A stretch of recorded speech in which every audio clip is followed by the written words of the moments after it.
ह्या सगळ्यांनीच मुळात परभणी महानगरपालिका वाटवली आहे, खराब केली आहे असं आमचं मत आहे. कारण तुम्ही पाहत असाल हे आळीपाळीनं सत्तेत राहिलेले आहेत. परभणी महानगरपालिकेची निवडणूक म्हणजे सत्ताधाऱ्यांच्या मुलांना, मुलींना, सुनाला, भावांना कुठंतरी राजकारणामध्ये एंट्री करण्यासाठी निवडणूक आहे की काय असा प्रश्न पडायला लागलाय. आणि जे जे आज नेते म्हणून पुढे येत आहेत, जे राजकीय पक्षाचे पुढारी म्हणून येत आहेत पुढं, ते मागच्या 20-25 वर्षापासून राजकारणात आहे. झालं असं की दुकानदार तोच आहे, माल पण तोच आहे, फक्त पार्टी बदलली. म्हणजे ह्यांचा पक्ष बदलला, मुळात काम करणारे लोक हेच आहेत. आणि काल जे सत्तेत होते ते आज विरोधात आहेत, आणि आज जे विरोधात होते ते पण काल सत्तेत होते. हे सगळं गणित पाहिलं तर सर्वच राजकीय पक्षांनी मिळून परभणीचा वाटोळ केलेला आहे असं आमचं मत आहे.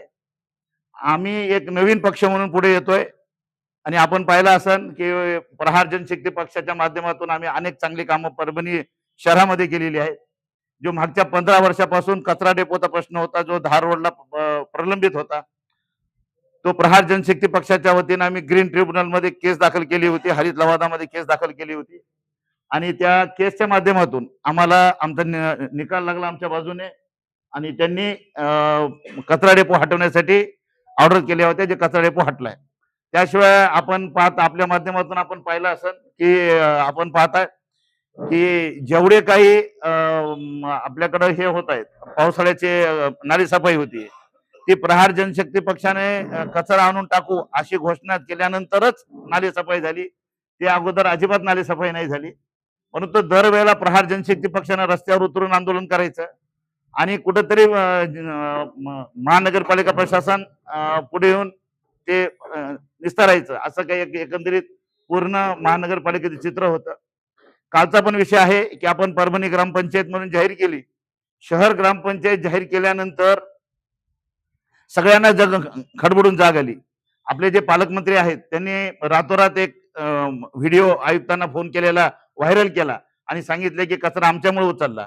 जर कचरा तुमच्यामुळे उचलला तर 2 महिन्यापासून कचरा बंद होता, तेव्हा पालकमंत्री काय गोट्या खेळत होते का? म्हणजे रस्त्यावर उतरायचं नाही, आणि कोणी जर केलं असेल तर श्रेय घ्यायचं. जे काही परभणीचं राजकारण आहे हे अत्यंत वाईट स्तराला पोहोचले असं आमचं मत आहे.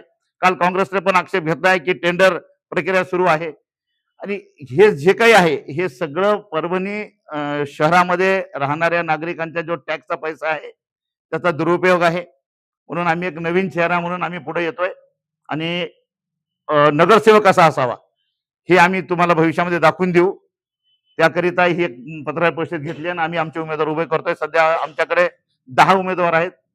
प्रभाग क्रमांक 15 मध्ये 2, प्रभाग क्रमांक 1 मध्ये 2, प्रभाग क्रमांक 5 मध्ये 1, आणि प्रभाग क्रमांक 3 मध्ये 2, असे एकंदरीत 10 आमच्या संपर्कात आज आहेत. आणि अनेक असे आहेत की ज्यांना भविष्यामध्ये तिकीट मिळेल नाही मिळेल माहिती नाही. असे नाराज गट पण मोठ्या प्रमाणावर येईल. अनेकाचं असं म्हणणं आहे की आम्हाला निवडणूक लढवायची आहे, परंतु काल ज्यांच्या विरोधात आम्ही आंदोलनं केली तेच आमचे नेते होऊन बसलेत, आणि ते आम्हाला तिकीट देतील की नाही याची आम्हाला शक्यता आहे वाटत नाही. म्हणून आम्ही तुमच्या मार्फत लढू इच्छितो. बाकी काय असेल तर असे आहे की आम्ही रस्त्यावर काम करणारे पक्ष आहेत. आम्हाला कोणी सोबत घेईल का नाही घेईल ही शंका आहे. नवीन पक्ष असेल किंवा त्यांचं काही परभणी महानगरपालिकेमध्ये, तर आम्ही 100% आम्ही सोबत.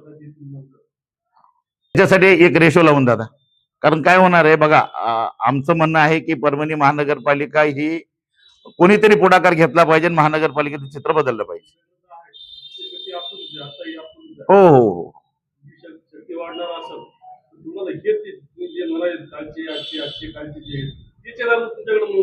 नाही, त्याच्याशिवाय काही येत असेल तर 100% घेऊयात. त्यातल्या त्यात काय माहिती, 100% नगरसेवक वाईट आहेत असं नाही, काही नगरसेवक चांगले पण आहेत. नाही, मी नाही लढवणार, कारण की माझ्याकडे पूर्ण जबाबदारी आहे. आमच्या उमेदवाराला खूप खूप काही फाईट करावं लागणार हे आम्हाला माहिती आहे, कारण की एवढी मोठी सगळी पक्षांना आधीची लढ, मग ते लढवणं भागच आहे. तो लक्ष्मी अस्त्र एवढं मोठं आहे की त्याच्यापुढे जनशक्ती आणि जनतेपुढे जाऊन हात जोडणं हा आमच्याकडे एकमेव पर्याय आहे. त्या जे रस्ता 12 मीटर किंवा 18 मीटर केलेला आहे कागदावर, तो मुळात 9 मीटरचाच केलेला असतो. 1 किलोमीटरचा केलेला रस्ता 500-700 मीटर मध्येच केलेला असतो. आणि हा जो पैसा आहे ना, हा जो अपव्यय आहे पैशाचा, हा रोखायचा असेल तर त्या नगरसेवकाला गुत्तेदार नाही, आमच्याकडे बघा विकासाचाच अजेंडा असणार आहे.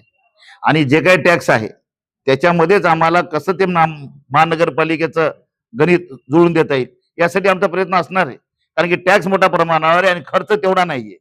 जर गुत्तेदारी जर तुम्ही सोडली तर खर्च बाकी,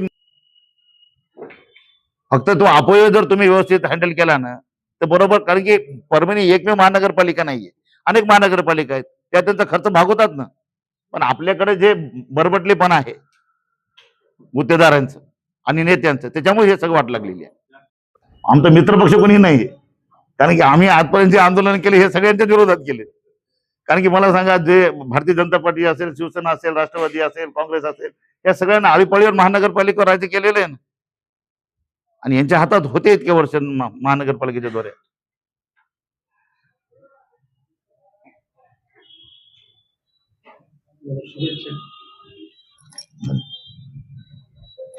या विशालराव न्यू कमर आहेत, म्हणजे त्याला कुठल्या प्रकारचा राजकीय अजून प्लॅटफॉर्म नाहीये. तर ते अजून अधिकृत आपले नसल्यामुळे अजून त्याचे जाहीर नाही झाले, कारण की वरून प्रवेश करून मग आम्हाला ते करावं लागणार. सध्या तरी एकटे लढायचं आहे. सध्या एकटे लढतोय. जर प्रस्ताव आला तर पाहूयात, पक्षाची चर्चा करून. पण प्राथमिकता असणार आहे की ज्यांनी परभणी महानगरपालिकेत या अगोदर सत्तेत सहभाग न घेतला नाही, अशा एखाद्या व्यक्तीचं जर जमलं तर आम्ही करू. सगळेच होते सगळे सत्तेतले.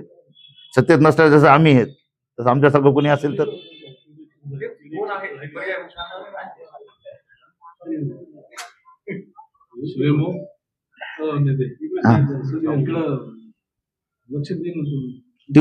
तिकडच लक्ष आहे आमचं. इच्छुक आहेत.